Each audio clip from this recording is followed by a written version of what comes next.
So thanks for joining this morning. We're going to run through our P6-Calculator tool this morning, and we're on version 7. So we just made a few more enhancements to the tool, and we've got a new version that I'm going to show you some of the new features. I'm Nicole Jardin, coming to you today from Calgary. I'm the founder and CEO of Emerald, and I'm going to run through why we built this tool. You know, where did it come from? Why did we build it? So what we found is we have some a very varied group of clients, and there's always things that they would wish P6 would do. Okay, different calculations, different roll-up features, things of that nature that the tool just doesn't do. And when it's something that your team is doing day to day, needing day to day or weekly, you know, it can add up in terms of the time effort that your team has to spend finding solutions, alternate solutions, running global changes, maybe using Excel to import, export, and load data, P6 loader, etc.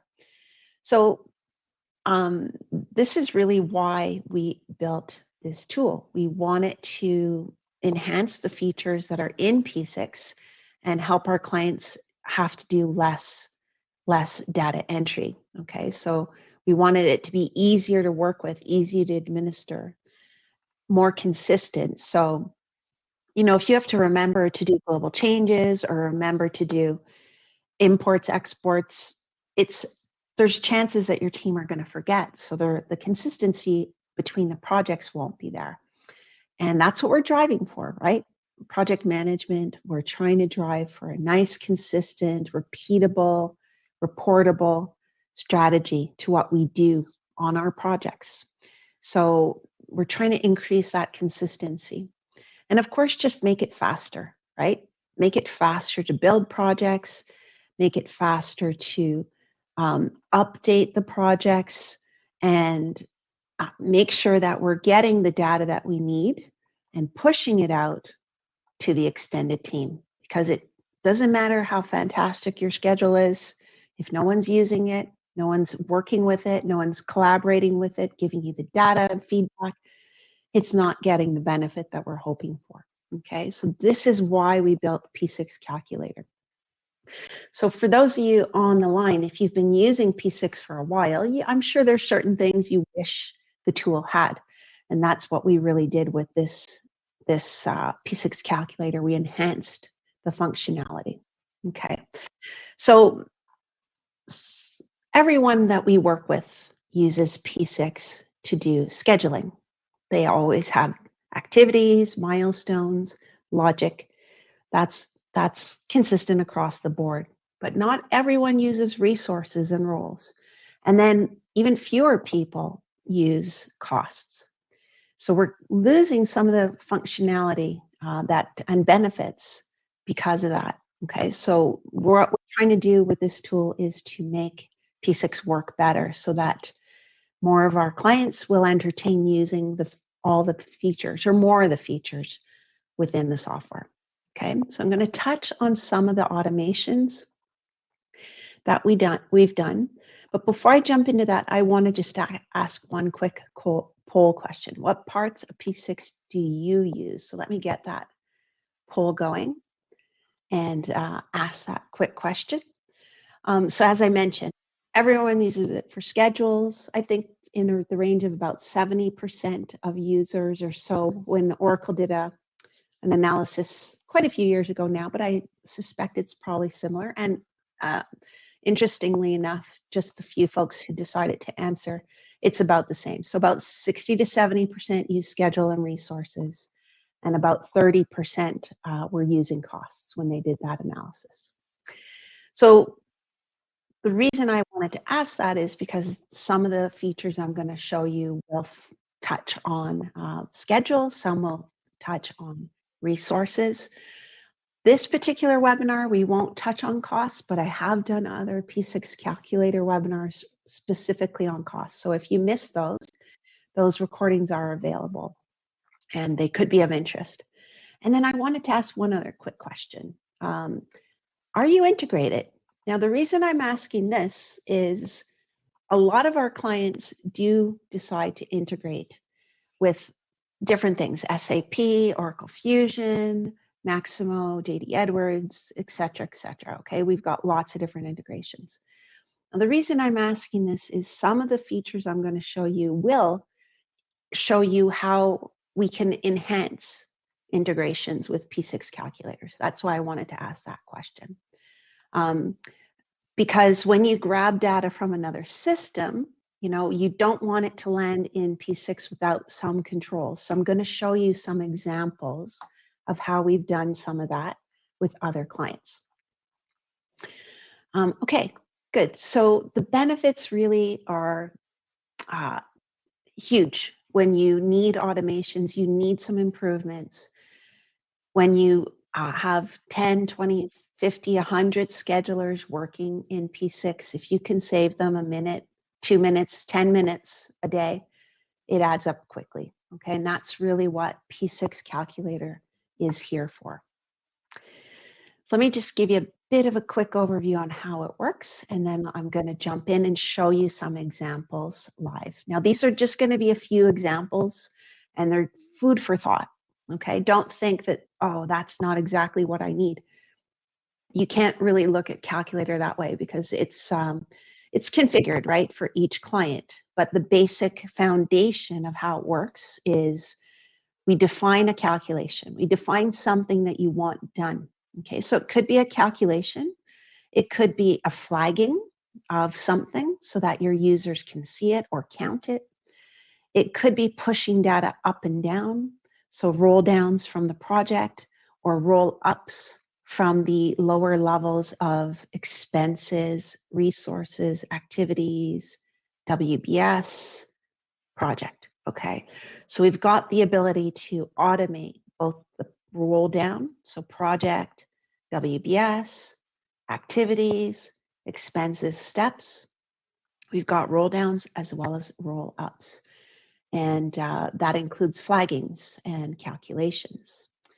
And they're automated, or the ones I'm going to show you today are automated. The ones that I've shown in the past, the user can say, okay, I want you to run it now. Okay, so we have both options on how you actually invoke the thing that you want to work, either the flagging or the calculations that you want to run. Now, essentially, we define what we're trying to do. Okay, now this is usually transparent to the user. We use the web services to run these functions, but our team creates them. They don't usually take long. Okay, we can often do a new item in a few hours and deploy it. So to the user, you don't see a software tool. You don't see a separate software tool. So we define what we want to do. It's set up, and you have either a flag, and I'll show you this, to tell it to run, or it does it by itself, and then off it goes and it runs. We have things like archiving that can be set up. We've got loop detectors. We've got all sorts of different ones. We've got scheduling items, duration controllers that I'm going to show you today, calendar controllers. We've got counting controllers. We've got currency, FX rates, and things like that. So these are just some different examples of the types of things we've done. Forecasting, so it uses, could be a factor of safety or different productivity rates for forecasting, different types of forecasting you want to run. And they can be set at the project level. So a lot of the controls can be different per project depending on the situation. So for example, things that you might use as a productivity factor could be different per project. Okay, if it's a turnaround, if it's a capital project, if it's a project in the middle of Alaska versus in the middle of New York, you know, you can have different flaggings and factors. So we can control all those types of things in the way that we use the tool. Okay, great. So I'm going to do a deep dive. We're going to take a look, going to run through how it works. I see some stuff in the chat. I just want to see. Okay, yeah. So yes, we will take note of anyone who wants to see the other videos. They should be on our YouTube channel, I believe, also on our website. But yes, if you do want any of the other ones, okay, so I'll point out some of the others. If you want them, let us know, and we will keep track of that and get those sent to you. Okay, I will switch over to P6.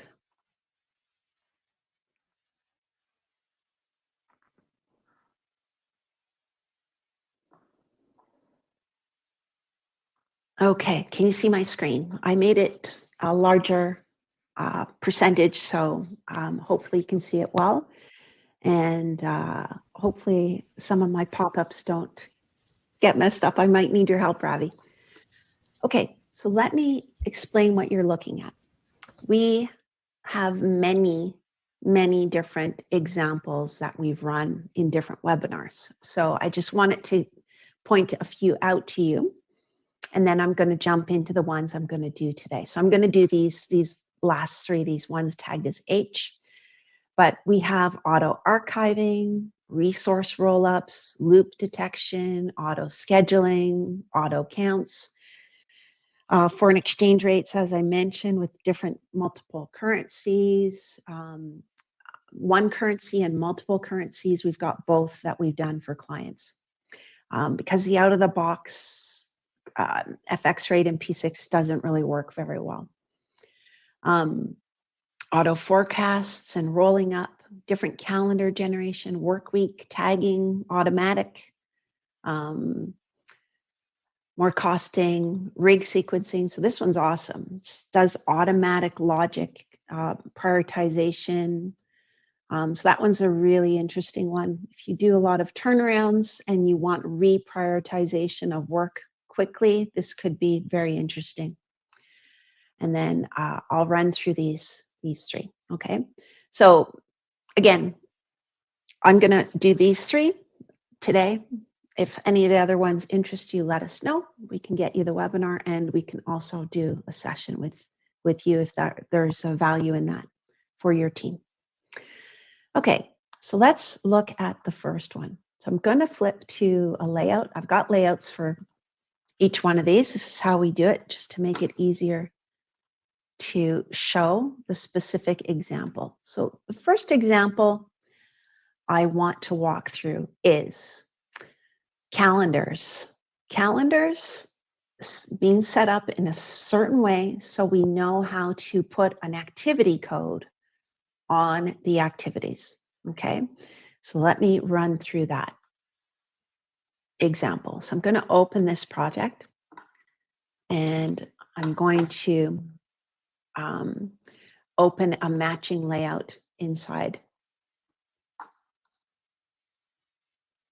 Okay, so I've got the layout already, so that's perfect. So let me try and explain what this little part of P6-Calculator is. So it's a utility that we built, and I could have used this utility a few years ago when I was working on a turnaround, and it was a furnace rebuild, and every day I had to tag which activities were going on which shift. So it was manual. I had to do it manually in this case, but we had a few clients that needed something similar, so we decided we might as well automate this with Calculator. So let me explain what we have here. So what we have is our clients have their calendars set up, and they've named them in such a way that we can lift and automate this activity code that we're using. Okay, so in this example, it's a 3-shift example. So we set up these shifts. So I'm going to just show you how you do this. If you've never done this, this could be interesting for you. So the way that this particular client's shifts work is they have an 8 o'clock shift in the morning. Then they have a 4 o'clock in the afternoon shift. And then they have a midnight shift. So it's a 3-shift example in their case, each being 8 hours. So the second shift is the 8, the third shift is the 4 p.m., and then the midnight shift is called 1. Okay, so this is set in stone in P6. I can't change that ordering, but this is their scenario. Now we make calendars that model that. So I'll just show you the calendars that we created with them. Okay, so they have a first shift, second shift, third shift, and in their example, they're all Monday to Friday, and they're all 8 hours. So you go in, you create the calendar, and you do the work week, and you set up this calendar. Okay, so if you've never done this before, you would grab these 5 days and make these work times and these non-work times. So now we have exactly when each of the particular shifts will take place. So we did the same for the second shift. I'll just show it to you real quick. Whoops, sorry, I need the detailed work hours. So same for the second shift, but of course it's starting at 4, and it's going for the 8 hours. And I'll show you the last one real quick. Okay, so you probably know how to do this, but for some of you, you may not have got into this level of work or detail down to the hour. So I'll just show you how that works. So this is now starting at midnight and going for the first 8 hours of the day.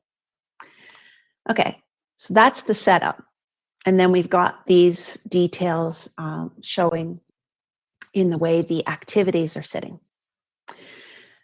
Okay, so that's probably stuff you're all familiar with. So what we did with P6-Calculator is it's going to look at these and grab the shift and make that a code. Okay, so this could be anything. It doesn't have to be shifts. You might have other things that you want to do with this. I'm just going to clear this. Okay, I'm going to clear these codes, get them out of there so you can see it run. Okay, and I'm going to reorganize my data. So you can see right here that the activities now don't have that code. So the grouping is gone. Okay. So I'm not quite sure how long this is going to take to run, but I think it's going to be pretty quick. So now in this particular example, the calculator is watching what I put in the calendar. So it's automatically trying to find whether this is first shift, second shift, third shift, or some of these might not get a code whatsoever. Okay, so it's doing it automatically. Some of our calculator functions, we actually ask the computer to run it. But this one's an automatic one. So we'll just take a second here. And it's monitoring this all the time in this example. So it looks like it's starting to come. It's going to redo it for me here. When you see this little symbol, it's usually a good sign. So what we're expecting is it's going to tag this as second shift. This is third shift. This is first shift, first shift, first shift, none, and second, third shift. That's what we're expecting. Now, in our example here, okay, so Offit did it, it coded it, and my particular layout, as you can see, is using this particular code to do the grouping. Okay, so that's important if you're trying to do a printout for each shift so they know exactly what their activities are. Okay, so it's all automated in this case. So to do that, if you're doing that for hundreds of activities every single day, it's time consuming. So what we're trying to do is make it automated. No one has to worry about it. They don't have to spend the time tagging it. They can spend the time doing more important work. Now, if I change the calendar, that's another thing I might do, right? I might change the calendar. Well, you don't want to have to remember to code this, okay? So again, I'll just wait. I'll save it. I'll save that change to the database. And I can code this one as well. And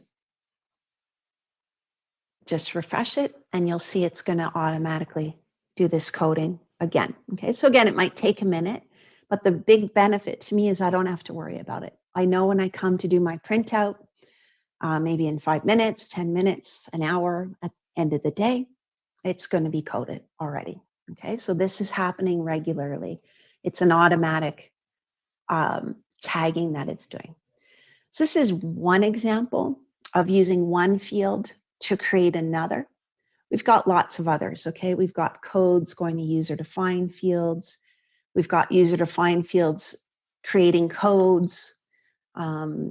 We've got many of these types of things. And I'm showing this on the activity level, but we have them going up and down the layers as well, okay? So we can have a resource code hitting an activity code automatically, okay?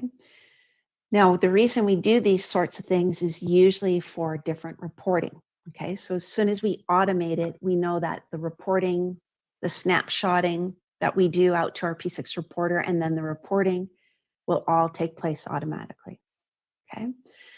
Okay, so it tagged them automatically, and it rearranged it, of course, because I've got that code as part of my layout. So this one by itself has huge benefits, okay? As I said, the idea that we grab a field and use it to create another, and in this case, we're taking just a slice of that field, is super, super handy.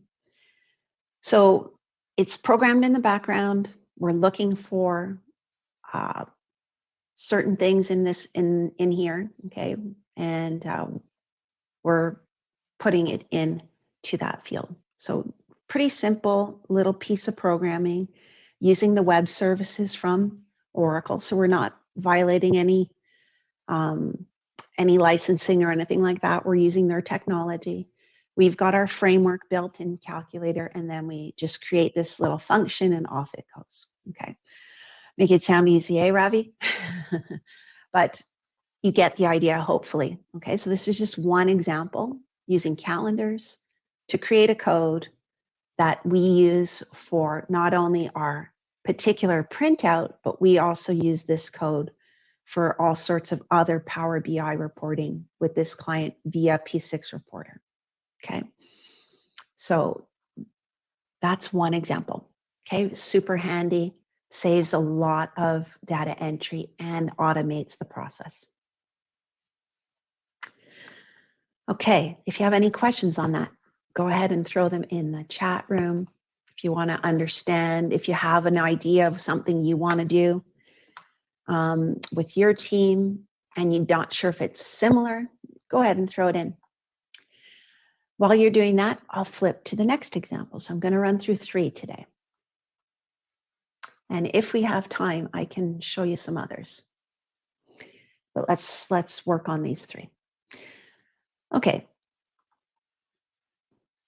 So the next example I'm going to do an example that is a little different, but pretty interesting and could be quite relevant for lots of our clients. So this particular example is an integrated example. So an example where we get work orders and tasks from Maximo. They come in to our P6 automatically.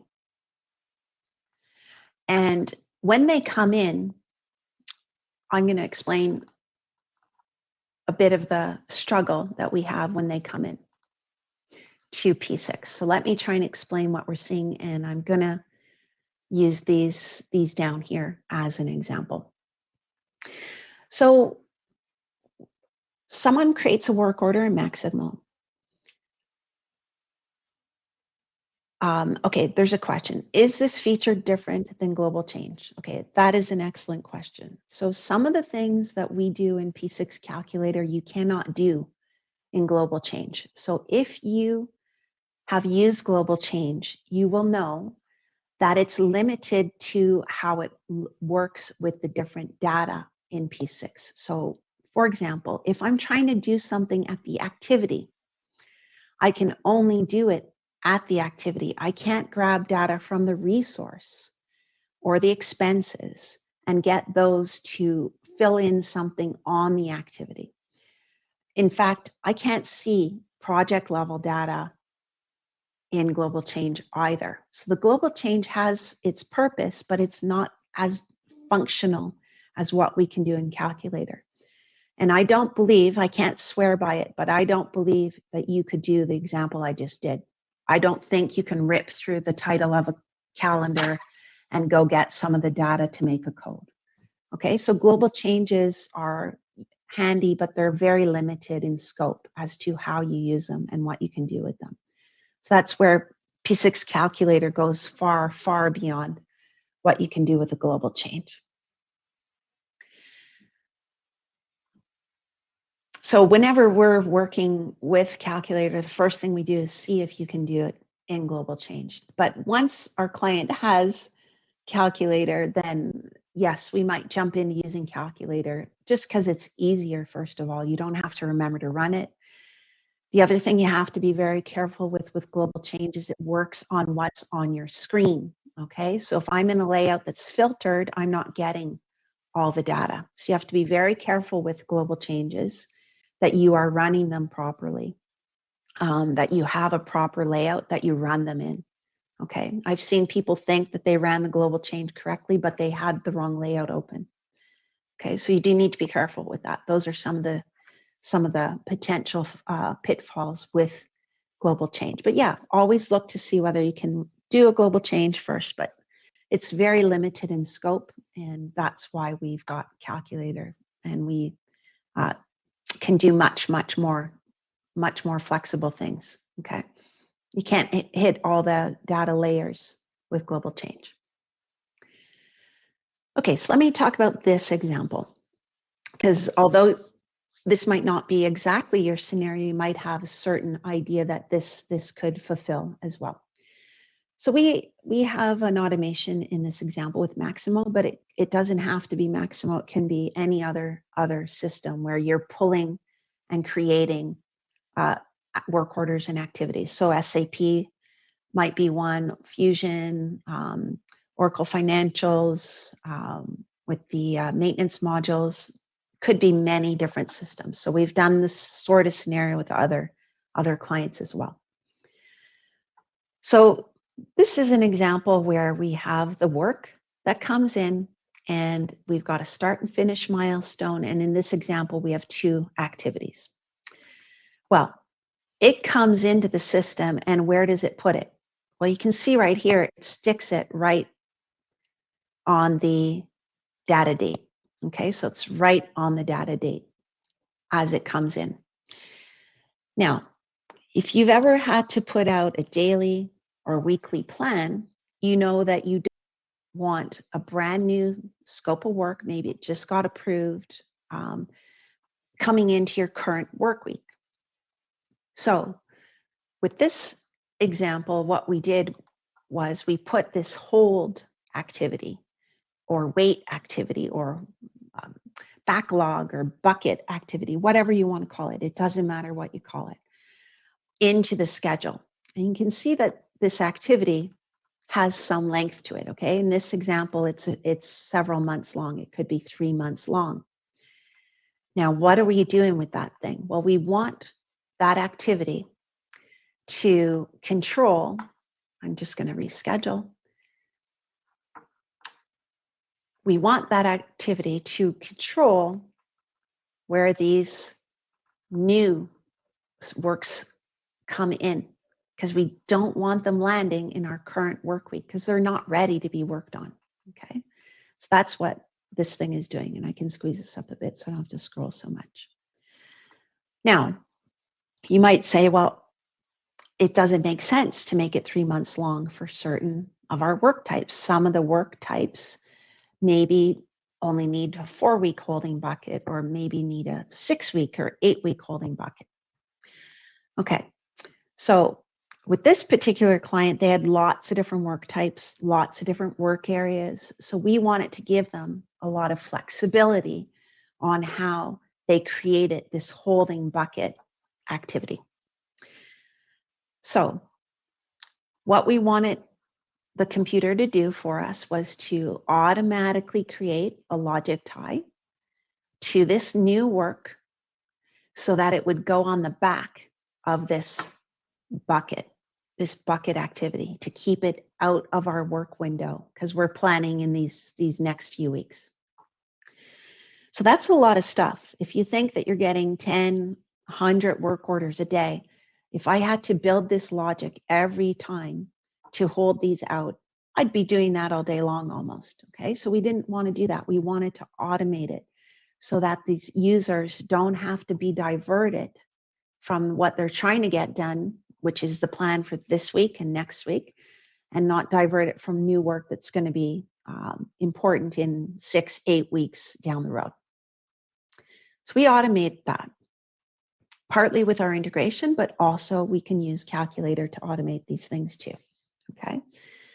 So you can see down here, it's the same example, but not quite coming together yet, okay? So I'm gonna run the calculator on this example so that we get this result. Now, what can happen is we might have a project. So these are different projects, this blue level. We might have a project where they forgot to create this weight activity, okay? So the ideal is you have a template project that has it in there that you create all your new projects from. But it's possible that they forgot to do that. It's possible they deleted it, you know, so there could be a lot of things that could go wrong. So we want it to try and mitigate those as much as possible. So you can see here on this project, we actually have 2 activities that are called weight, that are the weight type. So the computer doesn't know what to do in this scenario. So you can see here, the logic's not built here. So these would be moved. Okay, so I'm trying to show you that this particular calculator function is doing all sorts of good things for the user. So let me try and explain that a bit more. So at the project level, okay, because if you have hundreds of projects or thousands of projects where you need this weight activity to work for you, you don't want to have to dig into every project to go see if it's set up right. So we monitor and we let the schedulers know that something's not good, not right in their project. So you can see here, we're looking and it's saying this project is missing its weight activity. Okay, so it's missing, there isn't one. So you need to create one. That's what this is letting the user know. So they don't have to go dig into the project. They have a warning right there. Now this, and with this little stop sign, it's very easy to make a layout to filter on the ones that are messed up and you need to fix, okay? So that's a layout you can run every Monday morning just to make sure everything's good. It'll take you 2 seconds. You run it, you make sure everything's good, and you keep going, okay? If you see a problem, then you can fix it, okay? You're not finding out 6 months later that everything was messed up. You can be proactive. That's what we're trying to drive with calculators, being proactive on your strong business processes. So this one's letting us know we got a problem here too, because now we have 2 weight activities. So that's not good. So we need to fix it. Okay. And this one is saying, okay, I think this is not actually true. That's because I copied this. I think I just need to rerun this. Okay, so I'm pretty sure these are false because I fixed them. And I think I just need to rerun this, which I didn't do. All righty. Okay, now the other thing we have in this particular utility in P6-Calculator is we have a control on how long that activity will be set, okay? So you might say, well, I only need a 2-week window, so 80 hours might be enough, okay? I might need a longer window. So this is done in hours because everything in P6 is done in hours. So if I want a 4-week which is 20 days, and I need it to be 8 hours a day, I can make it 160. So I can make these different lengths. I don't have to live with one option only. Okay, so you've got flexibility. And again, this is something that can be monitored by the senior schedulers, by each scheduler right away. Okay, so very easy to set up. So Ravi, how do I run this? Do I just rerun this by putting the backlog in here, or do I need to clear this date? What's my best method here to get this to rerun on all these?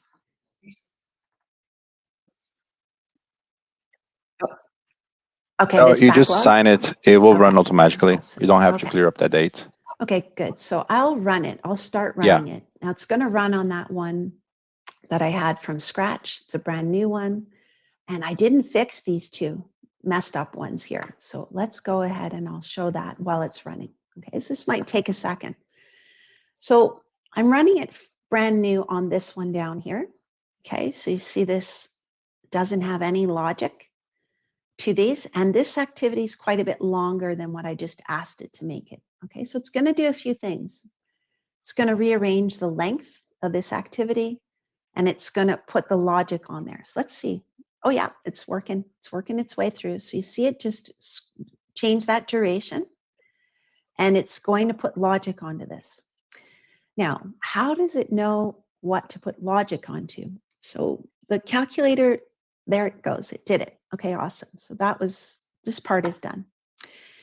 So you can see here, it did the logic here to the start milestone. And these aren't milestones. I should have fixed them. I fixed these. I missed these. So they should be start milestones, but they've been tagged with a code.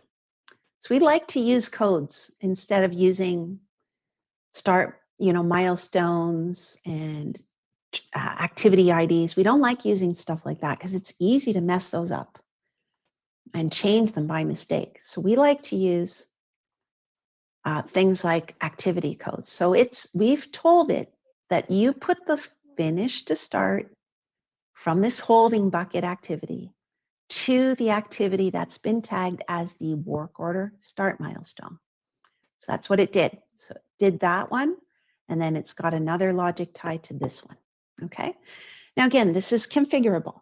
You can put it to what makes sense in your business, but in our case, all our work orders have a start milestone and all of them have a finish milestone. That's the way we built this. And it works really nice, clean for the project team. Okay, they know when new work comes in, it's not going to land right in their next few weeks. It's going to be held back so they can decide where to put that work. Okay, so that's how this thing works. So of course, what I've missed doing now is I just need to schedule it. So I can reschedule it and it'll move these out, and then they're out of my 4-week window that I'm working with. Okay, easy peasy for the scheduler. That's what we're looking for. Okay, because you guys already have way too much on your plates. Usually we don't need a bunch of noise distracting you from what your main objective is each day. Okay, now up here, of course, I didn't fix these because I'm missing this weight activity completely, and I've got 2 in here. So this is this is messed up. So I actually need to fix that. Okay. So what I'm going to do, I'm going to copy one that's good in this, and I'm going to get it into this project. Because this, yeah. Nicole, a suggestion. When you do that, just rename Gotcha. the activity and remove the project ID from it. We'll do. Okay, so get rid of this. With the dots. Just leave it weight. Okay. Now, in this example, because this client wanted to make sure that each project had it done right, we built in the project ID as part of the activity ID naming. Okay, so that's why Ravi's telling me to get that out of there. Okay, now if I didn't, it would just give me a message telling me I don't have it right on the other screen. Now here we got 2, so it's also messed up. So I need to get rid of one of these because it doesn't know which one to use. Okay, and I'll refresh that. And then what you should see happening is it's going to do its magic. And see, it changed this duration to match what I had on the project. It built the logic. And here it's still working on this one. Okay, so it changed the duration. And it hasn't done the logic yet. So let's give it another minute and it should do the logic. Okay, unless I have a problem, but let's give it a second here. Okay, so that's the last step, is it should go ahead and do this one. Okay, did I do it wrong, Ravi? Okay, well, let's give it a second. But you get the idea, hopefully, how beneficial this can be, okay? Because it takes some of the mundane tasks away from the schedulers. It's controlled, it's organized, and works great, okay? For this client, saves them thousands of work hours. There it goes. Okay, so it did it now.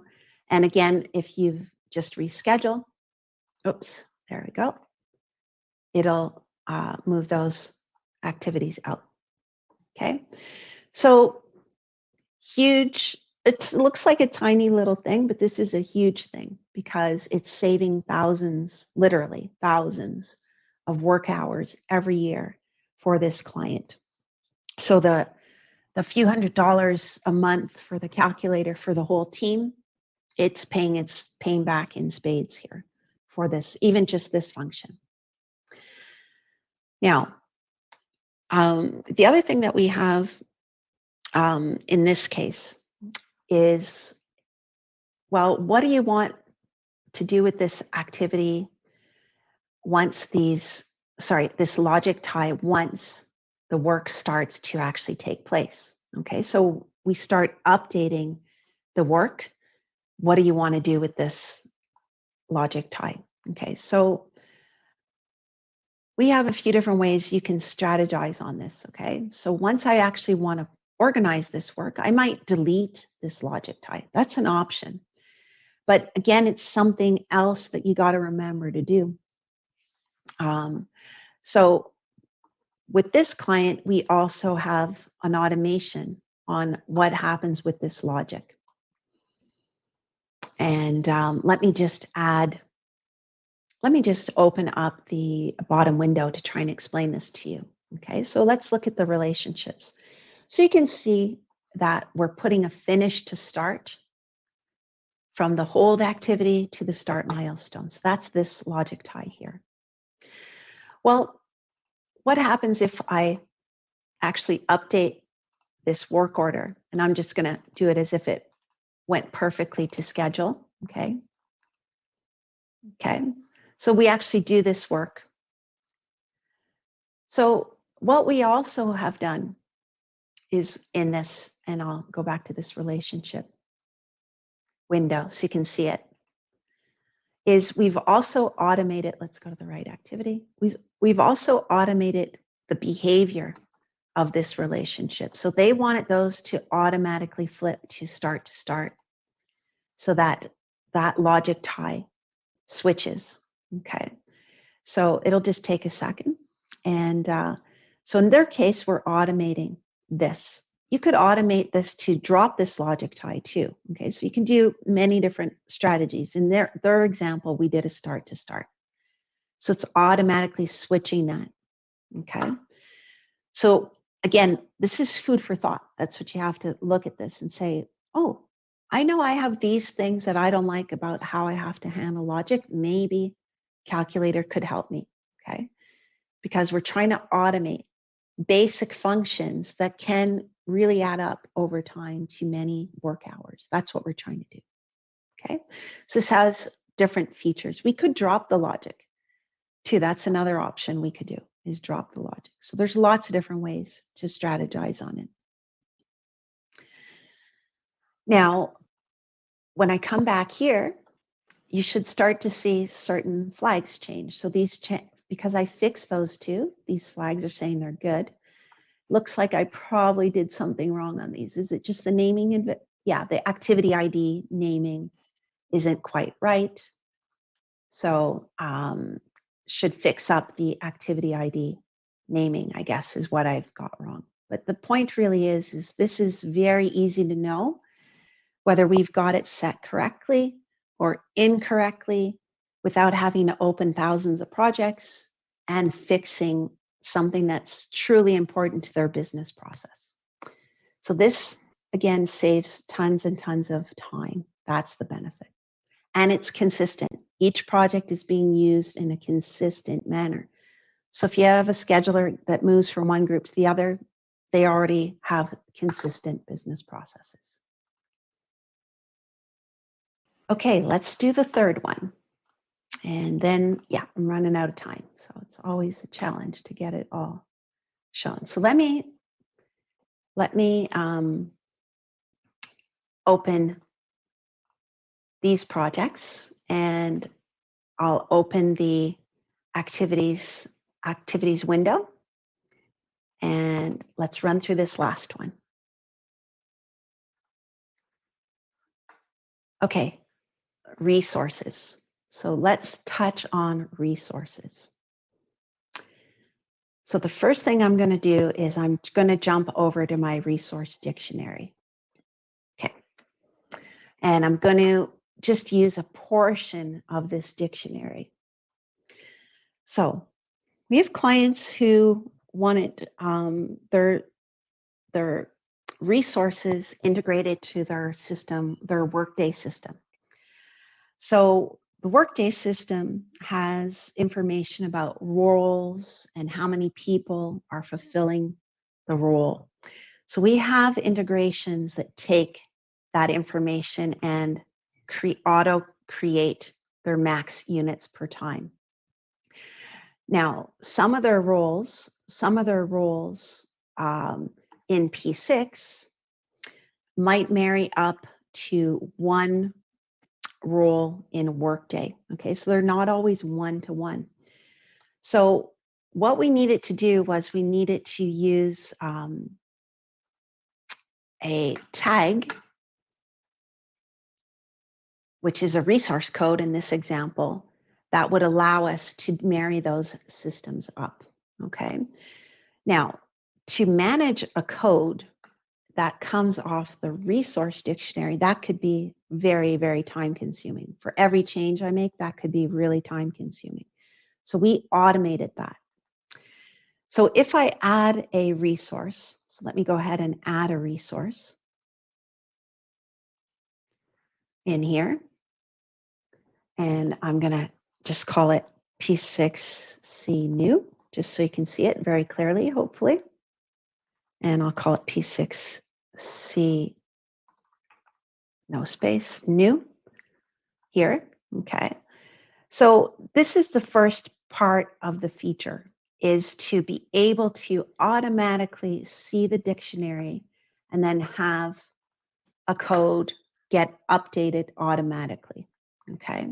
So this is a big one, because to manage this would maintain this would take a lot of work. Okay. Now with P6 Loader, you could pull it out and create the code very quickly, but there's not really another nice, elegant way. Okay. So that's one thing. Okay. So I think it's coming along. So let's just see if it's done. Sorry, I have to keep using two windows here. Okay. So here it is. So it created the code automatically. And it's, in this case, it's only taking a portion of this tree. Okay, it could take the whole tree or a portion. So then I can assign it very easily. Okay, so that's a huge, huge win. Again, saving lots and lots of time, keeping your strategy on resources very consistent. Now, this was used for coding and grabbing data and marrying it up. Okay, now, it could also be used down on the resource dictionary. Okay, so this particular field can be grabbed from the resource dictionary, and put inside of here. So you can see here that code that it's there. It's P6-Calculator. I'm blind. This one, calculated resource. So that one is right there. So I can see it. It's going to come along with the resource as I assign it. Okay. So this one. Okay. So that's going to be available now. And this one could be copied onto activities. So there's all sorts of great things that you can do once you get the code working for you. So let me try and explain another aspect that you can use. So let's just look here at what I've got. So I have an example where I've got multiple resources. That's what you're seeing here, assigned to an activity. And you can see here I have the same sort of three that I'm using. I've got the drafting engineer, the lead engineer, the senior engineer. That's sort of my example. Now, some of you may use team member. Okay. Now, team member allows the primary resource. That's what this field, flagging field, is here. And if you've used P6 for years, you may not really know what the use of that thing is. It's primarily used for team member, and it lets the primary resource, in this case, the drafting engineer, start and finish the activity. So the senior engineer can charge time to the activity, but they cannot start and finish the activity. Okay. Now, lots of our clients don't use team member necessarily. They use other things, our CAP system, our TAPS. They have timesheets integrated through Workday, etc. So the primary resource can be really handy for grouping your layout. Okay, so that's what I'm showing you here. This is grouped by the primary resource. You also might use that for reporting. Okay, so we've got clients who use this through P6 Reporter out to their reporting dashboard like a Power BI, a Tableau, and they use that to filter so that this, and so we know who is the lead, who is the main resource. So now, when you create a new activity and you assign resources, okay, so I'm going to assign those resources here. Okay, I'm going to assign these. Okay, so I just assigned all those four. Well, it has this primary flagged, and it flags it as the first labor resource that you assign. And you may not like that. And you may not want to have to go through every one of these and reassign the primary. So this little utility that we have is assigning the primary based on our priority. Okay, now I'm trying to show you the priority with the numbering here. So what I'm trying to say here is if the engineering drafting is on there, it's priority 1. If the engineering senior, is on there, it's priority 2. If the engineering lead is on there, it's priority 3. Okay, so I just assigned these, and I want it to work its magic, and I want it to rearrange the primary flag automatically for me based on the priority. So you can see I've got the engineering drafting as the priority, so it resets it. Now, because it did that, you see it's automatically fixing my layout. And that, again, is a huge win because it's controlling it and it's going to help me with all sorts of reporting. So that's the utility, the extra part of the utility that we built to make this automatic with a priority. Okay. Now, in our case, the priority is controlled in the utility, but you could control it in a code or a UDF on the resource as well. Okay. So really big thing here, being able to have this automatically changing those so that all your reporting, your linking to your dashboards is all going to work without a lot of manual work from your schedulers. Now, if I remove that engineering drafting, okay, so oops, I didn't mean to assign them onto this activity and I want to remove it, okay, and I save it, what do you think it's going to do? Well, it should go to the second priority, which would be the senior engineer in this example. Okay, so I just save that change so the computer knows I did it and I let it continue to run and work its magic. So this is automatically happening. Okay, it's monitoring my changes and it's going to make the edit for me. Okay, so we'll just give it a second here and let it do its thing. And it'll reset it and it'll reorder where the activity is automatically. Okay. And okay, it's just going to take a second, no problem. This is quite a intricate utility. It's looking for lots of things to do this work. Okay, no problem. So That one may take any a couple questions so minutes, far? Nicole. Okay, there it goes. It did it. Okay, there you go. So it reassigned it and it moved it automatically. Okay. So again, I'm doing this on one activity. So you might say, oh, that's no big deal. But if you work on a turnaround, if you work on big projects, if you work on operations where you've got lots of activities coming in, you know that this 1 minute that you spend on each adds up quickly. Okay. So that's really the benefit when we're working with lots of activities, and it's easy to forget to tag these. So we didn't build these for our fun. We had clients that really benefited from these because they could do a lot more work with less people and less mistakes. It's really making the mistakes so the reporting isn't consistent. That's really what we're trying to avoid. Okay, and why make a scheduler have to do a little mundane flag like this when you can automate it? Okay, so that's what I'm trying to show you here. And these are just a few of the examples that we've worked through. Okay. All right. Okay, so I'm just about out of time. So I'm just going to go back to that original layout just to give you some food for thought. And I'll jump back. I don't see any questions. So hopefully getting the gist of what I'm showing you.